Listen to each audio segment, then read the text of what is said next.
చంద్రబాబు నాయుడికి ఈ తొండాట ఆడడం అనేటువంటిది కొత్త ఏమీ కాదు. ఇది సాధారణమైనటువంటి విషయం.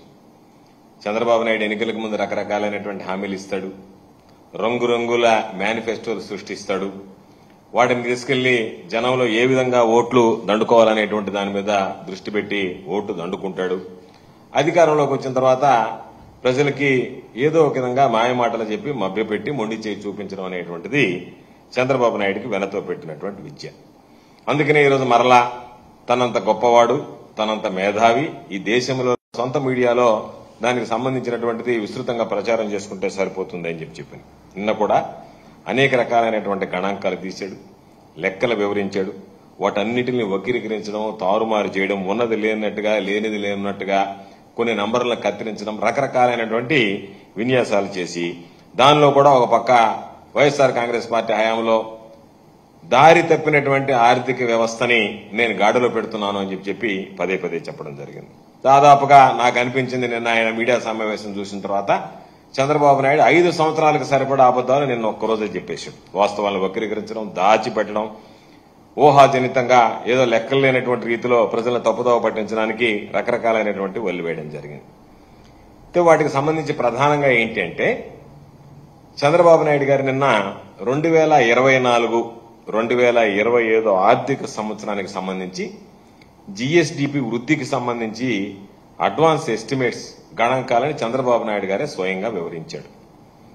ఆయన దాంట్లో పూర్తిగా తన మార్కు తెలివితేటలు ఏమేమి ఉన్నాయో అన్ని ప్రయోగించాడు. జగన్మోహన్ రెడ్డి గారి హయాంలో కోవిడ్ సంక్షోభాన్ని గురించి కానీ, రాష్ట్రంలో జరిగినటువంటి వృద్ధి రేటు కానీ, ఈ వృద్ధి రేటు దేశ వృద్ధి రేటులో ఏ విధంగా భాగస్వామ్యమైందనేటువంటి విధానాన్ని చెప్పడంలో కానీ ఆయనకి మనసు రాలేదా, లేకపోతే ఉద్దేశపూర్వకంగానే దానిని నేను బాగా చేశాను జగన్మోహన్ రెడ్డి గారి కన్నా అని అనిపించుకోవాలి, నాకన్నా జగన్మోహన్ రెడ్డి గారు బాగా చేశాడని ఉంది కాబట్టి దానిని ఏదో ఒక విధంగా మాయమాటలతో మభ్యపెట్టి దానికి మసిపూసి మారేడికాయ చేసి ప్రజలను మోసం చేయాలి దీంట్లో కూడా అని చెప్పి నిన్న దాకా మాటల గారెడిలో ఉన్నటువంటి చంద్రబాబు అంకెల గారెడికి కూడా నిన్న శ్రీకారం చుట్టడం జరిగింది. వాటన్నిటినీ కూడా చంద్రబాబు నాయుడు గారు ఏం చెప్పాడు, వాస్తవాలు ఏమిటనేటువంటిది ప్రజలకు తెలియజెప్పాల్సినటువంటి అవసరం ఉంది. కాబట్టి సాధారణంగా రివైజ్డ్ ఎస్టిమేట్స్, బడ్జెట్ ఎస్టిమేట్స్ కావచ్చు, లేదా రకరకాలైనటువంటి అంచనాలు కావచ్చు, వాటిని రివైజ్డ్ అంచనాలు ఇవ్వడం అనేటువంటిది ఆనవాయితీ, కేంద్ర ప్రభుత్వంలో కానీ రాష్ట్ర ప్రభుత్వంలో కానీ.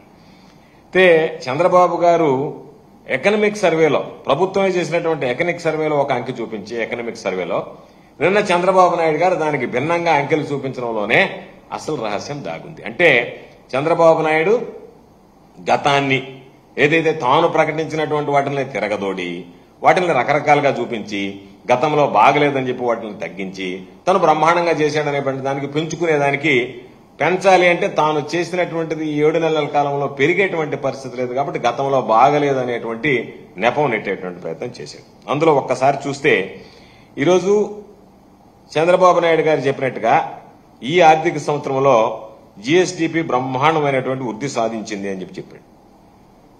జీఎస్డీపీ పెరిగింది అంటే చిన్న పిల్లవాడిని అడిగినా చెప్తాడు, రాష్ట్ర ప్రభుత్వ ఆదాయాలు వృద్ధి కనిపించాలి, రాష్ట్ర ప్రభుత్వ ఆదాయాల్లో పెరుగుదల ఉండాలి. ఒకసారి రాష్ట్ర ప్రభుత్వ ఆదాయాల గురించి మనం ఒక్కసారి చూస్తే జీఎస్టీ చూస్తే దాదాపుగా పెరగలేదు, 0.17% గ్రోత్, అంటే దాదాపుగా పెరిగినట్లేదు 0.17%. అంటే స్టాంపులు, రిజిస్ట్రేషన్లకు సంబంధించినటువంటి ఆదాయాలు ఏదైతే ఉన్నాయో అది 10.81%. స్టాంపులు, రిజిస్ట్రేషన్లకు సంబంధించి ఆదాయం 10.81% తగ్గింది. అమ్మక పన్ను ఆదాయాలు 10.03 10.03% తగ్గాయి. అంటే స్టాంపులు, రిజిస్ట్రేషన్లు తగ్గాయి, వాటితో పాటు అమ్మకపు పన్నుకు సంబంధించినటువంటి ఆదాయాలు తగ్గాయి. మొత్తం మీద చూస్తే ఈ 6 నెలల్లో రాష్ట్ర ప్రభుత్వానికి వచ్చినటువంటి పన్ను ఆదాయాలను ఒకసారి వార్షిక వృద్ధి రేటు దాదాపుగా చూస్తే 1.15% తగ్గుదల నమోదైంది. చంద్రబాబు నాయుడు గారు చెప్పాల్సింది, రాష్ట్ర ప్రభుత్వానికి వచ్చేటువంటి పన్ను ఆదాయం తగ్గితే జీఎస్డీపీ ఎలా పెరిగిందనేటువంటిది ఈరోజు సమాధానం చెప్పాల్సినటువంటిది. ఈరోజు ఒకసారి చూస్తే ఈ 6 నెలల్లో ప్రభుత్వం మూలధన వ్యయం అత్యంత తక్కువగా ఖర్చు పెట్టింది, క్యాపిటల్ ఇన్వెస్ట్మెంట్ చాలా తక్కువగా. అంటే వాళ్ళు ఇచ్చినటువంటి లెక్కల ప్రకారం చూస్తే అది 18.44% పడిపోయింది, కనీసం స్థాయికి పడిపోయింది. ఒక పక్క వినియోగం తగ్గింది, మరొక ప్రక్క ఇది ఇన్వెస్ట్మెంట్ తగ్గింది, పెట్టుబడి తగ్గి వినియోగం తగ్గి జీఎస్డీపీ ఎలా పెరిగిందనేటువంటిది చంద్రబాబు నాయుడు చెప్పాల్సింది. అంటే బహుశా మీడియా చూసేటువంటి వాళ్ళకి కొంతమందికి కన్ఫ్యూజన్ ఉంటుందేమో. సింపుల్ గా చెప్తాను, ఒక రైతు పంట పండిస్తుంది, ఎందుకంటే వ్యవసాయానికి సంబంధించి గణనీయంగా 18.44% దాదాపుగా పెరిగినట్టుగా రకరకాలుగా చూపించాడు. రైతులకు సంబంధించినటువంటి ఒక్క దాంట్లోనే చాలా గణనీయంగా పెరిగింది అని చెప్పి ఆయన దాంట్లో చూపించడం జరిగింది. రేటు దానికి సంబంధించి రైతులకు సంబంధించి వ్యవసాయంలో పెరిగింది అని చెప్పి ఈరోజు ఆయన చెప్పినటువంటి దాంట్లో ప్రధానంగా చెప్పడం జరిగింది. 15.86% వృద్ధి అయింది అని చెప్పాడు వ్యవసాయానికి సంబంధించి. ఒక పక్క వినియోగం తగ్గింది, మరొక ప్రక్క ఇది ఇన్వెస్ట్మెంట్ తగ్గింది, పెట్టుబడి తగ్గి వినియోగం తగ్గి జీఎస్డీపీ ఎలా పెరిగిందనేటువంటిది చంద్రబాబు నాయుడు చెప్పాల్సింది. అంటే బహుశా మీడియా చూసేటువంటి వాళ్ళకి కొంతమందికి కన్ఫ్యూజన్ ఉంటుందేమో. సింపుల్ గా చెప్తాను, ఒక రైతు పంట పండిస్తుంది, ఎందుకంటే వ్యవసాయానికి సంబంధించి గణనీయంగా 18.44% దాదాపుగా పెరిగినట్టుగా రకరకాలుగా చూపించాడు. రైతులకు సంబంధించినటువంటి ఒక్క దాంట్లోనే చాలా గణనీయంగా పెరిగింది అని చెప్పి ఆయన దాంట్లో చూపించడం జరిగింది. రేటు దానికి సంబంధించి రైతులకు సంబంధించి వ్యవసాయంలో పెరిగింది అని చెప్పి ఈరోజు ఆయన చెప్పినటువంటి దాంట్లో ప్రధానంగా చెప్పడం జరిగింది. 15.86% వృద్ధి అయింది అని చెప్పాడు వ్యవసాయానికి సంబంధించి. ఒక రైతు పంట పండించినప్పుడు ఆ పంటలో వచ్చినటువంటి ఆదాయాన్ని ఏదన్నా పెట్టుబడికైనా ఉపయోగించాలి, తప్పితే వినియోగానికైనా ఖర్చు పెట్టాలి. ఇటు వినియోగం తగ్గిపోయి పెట్టుబడి తగ్గిపోతే దాని ఉద్దేశం ఏంటంటే ఆదాయం రాలేదని అర్థం. ఆదాయం రాలేదన్నప్పుడు నీకు జీఎస్డీపీ ఏ విధంగా పెరిగిందనేటువంటి దానికి సమాధానం చెప్పకుంటే ఏదో ఒకటి నేను మాట్లాడేస్తే సరిపోతుంది, ఎవరూ పట్టించుకునేటువంటి వాళ్ళు లేరు కాబట్టి నేనేదో ఒక కర్ర ఒకటి తీసుకొని దాని మీద అంకెలేదో చూపించేసి దాన్ని నేను చెప్పేసి మీకు బ్రహ్మాండంగా జరిగిందని చెప్పి ఒక తప్పుడు ప్రచారం, అంటే లేనిది ఉన్నట్టుగా ఉన్నది లేనట్టుగా గతంలో జరిగినటువంటి అభివృద్ధిని దాచిపెట్టి గతంలో జరిగినటువంటి గ్రోత్ రేటుని తగ్గించి ఈ రోజు లేని రేటుని గ్రోత్ రేటుని సృష్టించేటువంటి ఒక దుర్మార్గమైనటువంటి ప్రయత్నం చేయడం జరిగింది. అందుకనే ఈరోజు మొత్తం ఎక్కడ కూడా వాస్తవాలను దాచి అరచేతిలో స్వర్గాన్ని చూపించాడు.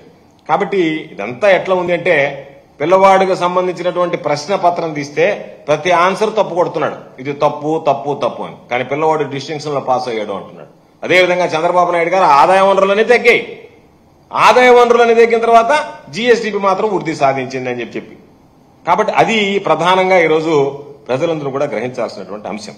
ఈరోజు ఒక్కసారి చూస్తే ఆయన చెప్పాడు 15% వృద్ధి రేటు ఏడాదికి సాధించాలని చెప్పి. నాకు తెలిసి ఏదో నాకు ఉన్నటువంటి పరిజ్ఞానం ప్రకారం ప్రపంచవ్యాప్తంగా ఏ దేశంలో కూడా ఇది సాధించినటువంటి పరిస్థితి లేదు, ఏ రాష్ట్రం కూడా సాధించినటువంటి దాఖలాలు లేవు. చంద్రబాబు ఒక్కడే చెప్తున్నాడు. దీనివల్ల ఏమవుతుందంటే నేను ఇంత సాధించానని నువ్వు జీఎస్డీపీ పెంచుకుంటూ పోయినందువల్ల పేదరికాన్ని, రాష్ట్రంలో ఉండేటువంటి వెనకబాటుతనాన్ని దాచిపెట్టేటువంటి ప్రయత్నం జరుగుతుంది. ఎందుకంటే చంద్రబాబుకి ఇది అలవాటు. బిల్ క్లింటన్ గారు వచ్చినప్పుడు ఈ రాష్ట్రం పేదరికంలో లేదు, ఈ రాష్ట్రం బ్రహ్మాండంగా ఉందని చెప్పడానికి చంద్రబాబు ఏం చేశాడు? బిచ్చగాళ్ళందరినీ తీసుకెళ్లి తరలించి ఒక ప్రదేశంలో కూర్చోబెట్టాడు. అంటే ఎవడో బిచ్చవాడు లేడు నా రాష్ట్రంలో, కాబట్టి నా రాష్ట్రం సుభిక్షంగా ఉందని చెప్పేటువంటి ప్రయత్నం. అంటే ఎదుటివాడికి వాస్తవాలను దాచిపెట్టి వక్రీకరించి చెప్పడం అనేటువంటిది చంద్రబాబు నాయుడికి ఎప్పుడూ ఉన్నటువంటి ఆనవాయితీ అలవాటు. దాని ప్రకారం ఈరోజు ఈ పేదరికాన్ని, రాష్ట్రంలో ఉండేటువంటి వెనుకబడతనాన్ని, నువ్వు ఇచ్చేటువంటి గణాంకాలు, నువ్వు చెప్పేటువంటి అభూత కల్పన ద్వారా ప్రజలకు మరింత అన్యాయం జరిగేటువంటి విషయం ఉందనేటువంటిది గుర్తించాల్సినటువంటి పరిస్థితి ఇక్కడ. అందుకనే ఈరోజు చంద్రబాబు నాయుడు చెప్పాడు, వైఎస్ఆర్ కాంగ్రెస్ పార్టీ ప్రభుత్వంలో అత్యంత నష్టం వాటిల్లిందని చెప్పి ఒక అడ్డగోలు అనేటువంటి ఒక ప్రకటన చేయడం జరిగింది చంద్రబాబు నాయుడు.